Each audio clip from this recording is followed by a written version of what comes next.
Selamat pagi ya, kita bersama lagi dalam ruang bicara yang dibawakan kepada anda tentunya di Bernama TV, dan hari ini kita memilih satu lagi topik yang saya kira penting dan relevan sebenarnya dengan perkembangan semasa, dan kita akan sembang-sembang berkaitan dengan topik ini bersama dengan dua tetamu yang cukup istimewa yang sudah pun berada bersama saya di studio ruang bicara ini. Baiklah, topik yang menjadi pilihan kita di ruang bicara hari ini ialah terokai peluang perniagaan franchise di FIM 2022. Dan dua tetamu yang sudah pun bersiap sedia bersama dengan saya, kita ingin mengalu-alukan dengan ucapan selamat datang kepada yang berbahagia Encik Muhammad Fairuz Abdul Halim yang merupakan pengarah bahagian pembangunan franchise dan jualan langsung di KPDN ACP. Jadi tuan, apa khabar? Alhamdulillah sihat. Pertama kali tuan ya? Pertama kali di Bernama. Terima kasih banyak-banyak. Dan kita juga ingin mengucapkan selamat datang kepada saudara Khairul Azman Yusof yang merupakan penolong Setiausaha Agung di Persatuan Franchise Malaysia ataupun MFA. Jadi Khairul, apa khabar? Baik, Alhamdulillah. Sehat ya? Alhamdulillah. Ini pun pertama kali ya Khairul? Di Bernama pernah, tapi bukan di program ini. Tapi dah biasa lah ya. Dah biasa. Okey. Baik, kita nak bercakap tentang satu topik yang saya kira penting dan menarik sebenarnya, dan mungkin buat permulaan ini saya dapatkan dulu pandangan Khairul tentang kedudukan bila kita bercakap tentang industri franchise di Malaysia. Kita tahu 2 tahun kita menghadapi satu situasi yang cukup tertekan sebenarnya disebabkan oleh pandemik COVID-19, dan kemudian kita juga melihat bagaimana lanskap ekonomi di peringkat global juga memberi cabaran yang cukup hebat. Apakah ianya memberi impak ataupun kesan sebenarnya kepada industri franchise di Malaysia ketika itu? Baik, kita dapati memang bila kata tentang pandemik ini memang diberi kesan ya kepada semua perniagaan, termasuk juga terkesan kepada perniagaan franchise, dan ia juga bergantung kepada sektor perniagaan franchise itu sendiri. Okey, kita dapati bahawa apa yang kita lihat ketika ini ialah kebanyakan daripada pengusaha-pengusaha franchise ataupun penggiat-penggiat franchise di negara kita, mereka alhamdulillah mereka dapat sustain mereka punya perniagaan ya, walaupun mereka dapati sedikit banyak kekangan ya, dari segi lockdown dan sebagainya. Namun begitu kita dapati bahawa mereka masih lagi dapat mampu bertahan okey, dengan pendekatan banyak benda baru ya, dan macam mana untuk mereka memperkembangkan lagi diorang punya jualan mereka dan sebagainya, terutama ketika dalam musim pandemik itu sendiri. Menarik. Baik, mungkin Tuan Muhammad Fairuz, ini pun satu isu yang menarik jugalah. Ramai yang mungkin tidak mengetahui tentang sokongan dan juga peranan yang dimainkan oleh KPDN ACP bila kita cakap dalam usaha untuk membantu perkembangan industri franchise di negara kita ini. Bagaimana Tuan melihat, apakah ianya menunjukkan satu perkembangan yang cukup menggembirakan semua pihak, terutama pihak kementerian sendiri?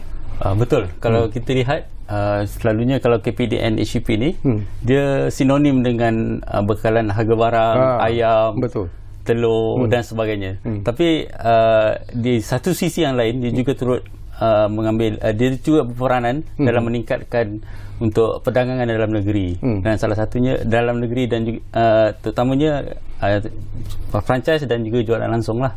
Kalau kita lihat untuk industri franchise ni, dia walaupun kita terkesan dengan pandemik selama 2 tahun yang lepas, 2020 hingga 2021, dan kita baru masuki fasa endemik, tapi kerajaan terus membantu dan mempromosi dan menambah baik lagi sistem penyampaian kerajaan untuk supaya industri franchise ni terus berkembang.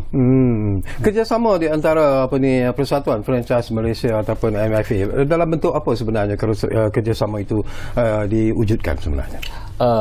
Ini lebih kepada, sebagai contoh, memang kita di MFA dan kita bekerjasama dengan KPDN ACP, pihak kementerian dalam menjayakan beberapa program untuk merancangkan lagi industri franchise di negara kita, terutamanya macam program yang kita akan adakan pada minggu hadapan, iaitu pameran dan juga persidangan antarabangsa franchise ataupun FIM 2022, di mana kita akan adakan selama 3 hari bermula daripada 8 hingga 10 hari bulan September. Jadi ini merupakan satu program yang kata satu program penting ya dalam industri franchise dan antara yang terbesar di Asia Tenggara sebenarnya. Okey, kita akan sentuh tentang persidangan ataupun pameran dan juga persidangan franchise antarabangsa Malaysia 2022 ataupun FIM 2022. Tapi sebelum itu barangkali menarik kalau saya dapatkan dulu pandangan Tuan Muhammad Fairuz.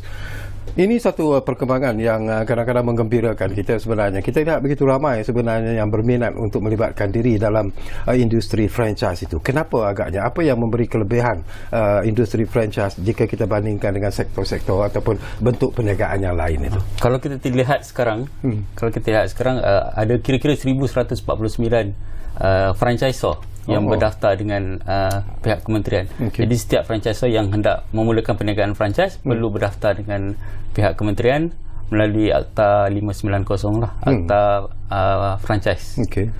Jadi kalau kita lihat kenapa mereka berminat dengan franchise, kerana franchise ni kalau kita lihat ia adalah satu proven method untuk kita jual barang dan juga services. Dan dia boleh mengurangi dia dengan risiko yang sangat rendah. Kegagalan yang sangat rendah risiko, kerana dia telah ada SOP-nya sendiri, dia telah ada metodnya sendiri, dan dia telah ada brandnya tersendiri. Jadi dengan menceburi bidang franchise, kita satu jenama yang telah ada, yang telah terkenal ataupun telah terbukti boleh dijual, dan kita kopi kejayaan dia untuk kita laksanakan sendiri. Dan kita tak perlu memikirkan bagaimana cara nak market dia, bagaimana cara nak meluaskan lagi pasarannya, kerana semuanya telah diambil kira dalam perjanjian franchise yang telah ditetapkan. Kita beralih kepada apa yang disebut sebagai digital economy. Sana sini orang bercakap tentang perubahan kepada digital economy. Apakah pihak MFA juga melihat bahawa ini satu perkembangan yang menarik, dan mereka yang terlibat dalam industri franchise juga sekarang ini harus menyesuaikan diri dengan digitalization yang sedang dilakukan oleh pihak kerajaan secara khususnya? Saya rasa ini merupakan bila berlakunya pandemik selama 2 tahun ya, kita tengok bahawa ia sebenarnya mempercepatkan lagi proses digitalisasi dalam industri franchise di negara kita. Kita dapati kalau dulu kalau contohnya kalau macam restoran makanan, ia hanya agak terhad kepada makan sini ataupun bawa pulang dan sebagainya, tapi melalui selama 2 tahun pendekatan beberapa lagi orang kata cabang perniagaan yang diambil aplikasi daripada digitalization atau digitalisasi. Bukan itu saja, tapi kita dapati bahawa seperti contohnya macam pendidikan iaitu macam kindergarten dan sebagainya, kita dapati mereka mengambil dulu kalau boleh adakan secara fizikal, tapi sekarang mereka boleh adakan secara online. Dan bukan itu saja, dia bukan saja kepada di Malaysia, tapi mereka boleh lakukan beberapa lagi program di luar negara. Jadi ini bukan satu pendekatan yang sangat positif. Bukan itu saja, of course kalau daripada segi retail dan sebagainya, mereka juga ambil pendekatan dari segi e-commerce, dan banyak lagi yang kata timbul, kata macam cendawan tumbuh bila mereka dapat pendekatan daripada digitalisasi semasa tempoh pandemik itu sendiri. Saya suka bila tuan sebut tentang program di luar negara, dan bila saya lihat tentang pameran dan juga persidangan franchise antarabangsa Malaysia 2022 ataupun FIM 2022 ini, targetnya ialah untuk menembusi pasaran utama selain daripada di Asia Tenggara, juga di Timur Tengah. Ini pun sesuatu yang menarik. Bagaimana KPDN HCP melihat target ini? Kalau kita lihat target ni, memangnya kita sekarang ni kita telah berjaya menembusi pasaran antarabangsa jugalah. Kalau kita lihat, kita ada kira-kira 4,000 outlet di seluruh dunia. Dan kalau outlet yang terbanyak adalah di Arab Saudi, sebanyak 744 outlet. Saya pernah berkunjung ke satu negara iaitu Qatar, dan kita ada satu outlet franchise. Kalau kita lihat kalau kita lihat secara fizikalnya, kita tidak tahu macam mana dia boleh survive. Tapi dengan sewaan bulanan yang $15,000 satu bulan, tapi dia masih mampu bertahan walaupun selepas pandemik di sebuah negara Timur Tengah. Jadi dari segi pihak kementerian, kita turut ada peruntukan-peruntukan tertentu untuk membawa para franchisor tempatan ni untuk menembusi pasaran antarabangsa. Contohnya baru ni kita ada misi ke Arab Saudi, ke Jeddah, ke Afrika Selatan, dan yang terkini di Indonesia, untuk kita kembangkan lagi, memberi peluang kepada franchisor tempatan untuk mengembangkan perniagaan mereka ke peringkat antarabangsa. Antara produk-produk yang menjadi pilihan di kalangan pengguna-pengguna, terutamanya di Arab Saudi dan juga di negara-negara Asia Tenggara sendiri, apa yang mereka mahukan daripada kita sebenarnya? Kalau yang famousnya selalunya adalah yang terkenal adalah selalunya makanan halal. Tapi saya semasa di Timur Tengah, saya suka memberi contoh bahawa bila kita pergi ke sana, kita tanya kenapa dia boleh menembusi pasaran sana. Contohnya ada satu pakaian kanak-kanak. Pakaian kanak-kanak, kalau saya boleh sebutkan, ada satu jenama terkenal di Malaysia lah. Bila dia sampai di sana, rupanya sebab Malaysia ni dia punya pakaian kanak-kanak walaupun perempuan dia panjang menutup sehingga ke tangan. Jadi dia memang market dia kepada rakyat di sana, walaupun kanak-kanak tu tak perlu menutup aurat, tetapi dia baju tu dia sesuai untuk culture mereka dan cuaca dan mereka. Secara tidak langsung berjaya menembusi pasaran antarabangsa. Menarik. Dia terdapat berbagai faktor lah, selain daripada makanan, minuman juga, dan juga services. Okey. Kita nak tumpukan perhatian sekarang ini kepada pameran dan juga persidangan franchise antarabangsa Malaysia 2022 ataupun FIM. Dan saya tahu bahawa Tuan Khairul mungkin ada sedikit penerangan tentang program-program yang telah disusun atur sempena dengan FIM ini nanti. Baik, pameran dan persidangan antarabangsa Malaysia ataupun FIM merupakan satu program tahunan yang terbesar di Asia Tenggara. Ia juga adalah satu program usaha sama bersama dengan MFA dan juga pihak kementerian sendiri, dan ia disokong juga oleh daripada industri ataupun franchise Indo antarabangsa seperti World Franchise Council WFC dan juga Asia Pacific Franchise Confederation APFC. Okey, dan juga disokong oleh Perbadanan Pembangunan Perdagangan Luar Negara ataupun MATRIC. Jadi ini ialah antara orang kata badan-badan kuat yang menyokong industri kita di negara ini. Dan juga ini merupakan kali ke-29 penganjurannya. Walaupun 2 tahun sebelum ini kita masih juga adakan secara maya atas faktor pandemik dan sebagainya, tapi ini merupakan kita kembali secara fizikal. Dan kita alhamdulillah terima pada tahun ini sendiri kita dapati bahawa kita bukan sahaja pemamernya daripada penggiat industri franchise tempatan, tapi kita juga mempunyai sebanyak 9 lagi buah negara yang mereka membawa pavilion mereka dan juga brand-brand mereka untuk menembusi pasaran di Malaysia. Jadi kita ada macam 9 negara di sini kalau saya boleh sebutkan, iaitu kita ada Amerika Syarikat, Australia, China, Indonesia, Itali, Jepun, Korea Selatan, Singapura, rakan kita, jiran kita, dan juga daripada Taiwan. Sebanyak 90 buah jenama yang akan orang kata membuat pameran mereka nanti, yang akan berlangsung selama 3 hari bermula daripada 8 hingga 10 hari bulan September, bertempat di Pusat Convention Kuala Lumpur di Dewan 6. Selain daripada pameran yang akan diadakan Tuan Khairul, apa lagi perkara-perkara menarik yang telah pun disusun atur, mungkin dari segi convention ataupun membuka ruang yang lebih luas sebenarnya kepada franchise tempatan untuk mengenali produk-produk daripada luar negara dan sebagainya. Selain daripada pameran franchise itu sendiri, itu akan berlangsung selama 3 hari, kita juga ada persidangan franchise yang kita adakan, iaitu persidangan franchise ini akan berlangsung selama 2 hari, iaitu daripada 8 dan hingga 9, juga bertempat di Pusat Convention Kuala Lumpur, di mana kita membawa 25 orang panel speaker yang bertaraf antarabangsa yang akan mengupas isu-isu terkini, seperti mana yang tadi Tuan ada bagi tahu tentang digitalisasi dan sebagainya, bagaimana arah tuju franchise punya industri selepas endemik ini. Dan kita juga membawa juga, selain pada persidangan franchise, kita juga ada program-program kita panggil aktiviti-aktiviti tambahan yang kita adakan, seperti contohnya kita ada padanan perniagaan, business matching kita panggil, dan kita juga ada pit stop. Pit stop ni adalah satu di mana kita mengumpulkan penggiat-penggiat ataupun pengusaha-pengusaha franchise ataupun founder brand itu sendiri untuk mereka bersama-sama untuk berkongsi kejayaan mereka dan sebagainya di pentas yang kita akan adakan ketika persidangan franchise itu sendiri, pit stop, selama 3 hari.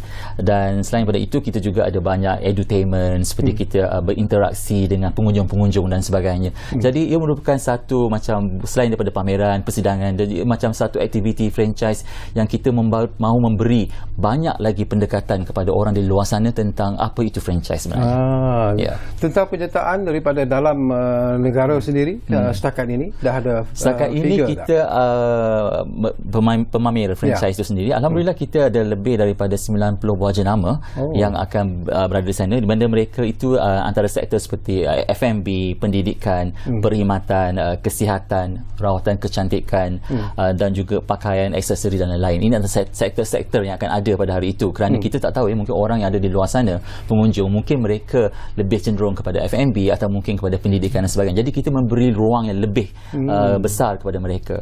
So itu yang kita harapkan apa yang akan berlaku pada FIM pada tahun ini. Baik, menarik. Mungkin ialah adil jugalah kalau saya dapatkan pandangan daripada Encik Muhammad Fairul sendiri. Pastinya KPDN HCP mempunyai harapan yang cukup tinggi untuk melihat bahawa pameran ini dan pameran dan juga persidangan ini akan berlangsung dengan menarik, dan yang penting sekali ialah mendapat respon yang cukup positif dan keputusan yang cukup positif juga selepas FIM ini nanti. Tetapi apa lagi yang akan kenapa KPDN HCP merasakan bahawa persidangan ini amat penting sebenarnya dalam memberikan satu dimensi yang lebih luas, yang lebih hebat kepada perkembangan franchise di Malaysia?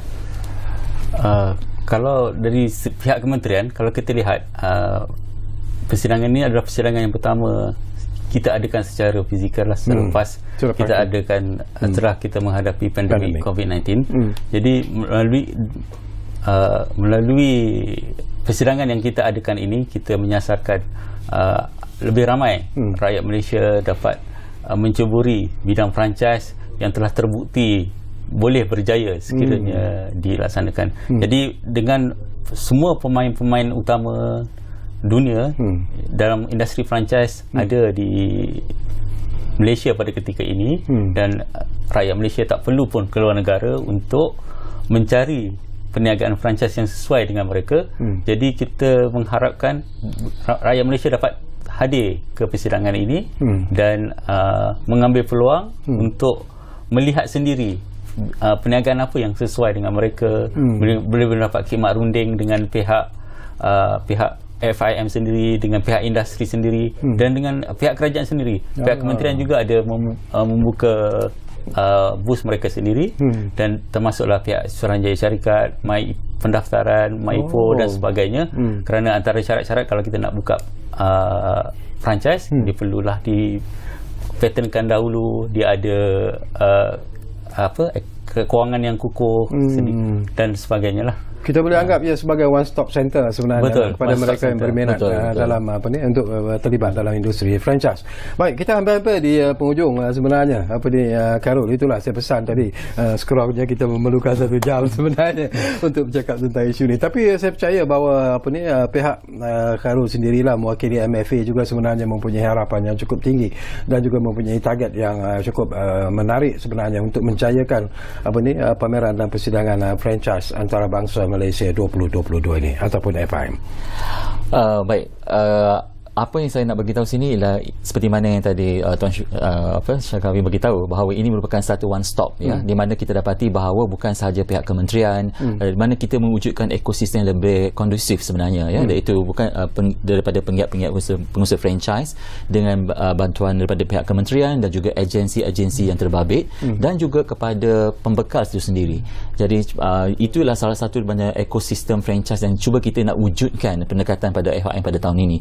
Jadi dengan itu saya menyeru kepada semua mungkin di luar sana, orang di luar sana yang berhasrat untuk berkecimpung dalam dunia franchise, untuk membuka satu perniagaan yang di mana risiko franchise itu agak lebih rendah seperti mana yang Tuan Fairuz beritahu tadi. Okey, jadi sama-sama datang rebut peluang ini selama 3 hari yang kita akan berlangsung pada 8 hingga 10 hari bulan, untuk bertemu dengan MFA dan bersemuka dengan mana-mana agensi ataupun di mana-mana juga franchisor yang mereka berminat, untuk bertanya secara terus kepada mereka bagaimana package franchise dan sebagainya. Jadi mereka boleh buat perbandingan di situ, dan untuk juga maklumat yang lebih lanjut kalau saya boleh terangkan sini, mereka boleh juga terus telefon ke talian 03 62 41 41 41, atau boleh layari laman sesawang FIM itu sendiri, iaitu www.myfim.my, ataupun boleh juga ke laman lawang pihak kementerian, iaitu di www.kpdnhip.gov.my untuk dapatkan lebih maklumat lanjut berkaitan dengan FIM pada tahun ini.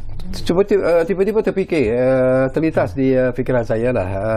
Mungkin Cik Farouk ataupun Cik Khairul sendiri boleh menjawab soalan ini. Ada yang suruh saya bertanya sebenarnya soalan ini. Kalaulah seseorang itu berminat untuk menceburkan diri dalam industri franchise ini, do they need a big capital ataupun jumlah capital ataupun berapa yang diperlukan sebenarnya?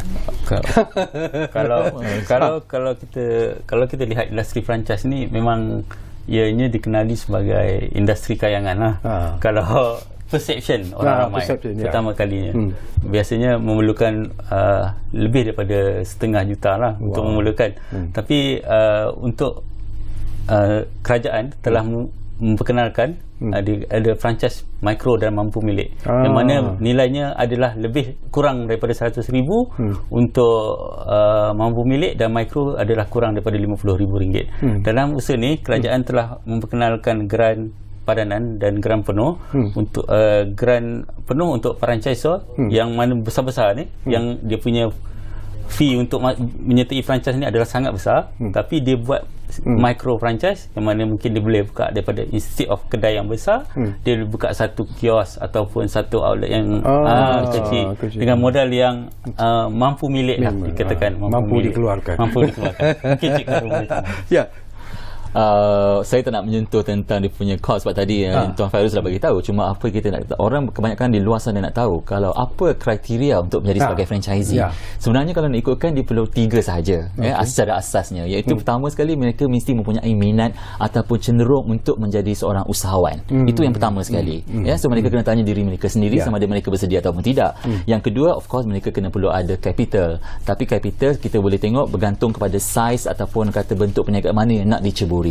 So dia ada berbeza-beza cost dan sebagainya. Dan yang ketiga, dia kena ada, orang kata apa tu, sediakan pekerja. Sebab sebenarnya kebanyakan syarikat-syarikat franchise ni dia tak ada sediakan pekerja. Jadi dia kena ada pekerja, tapi mereka akan membantu macam mana dapat pekerja untuk kita transfer the knowledge ataupun transfer know-how tu sebenarnya.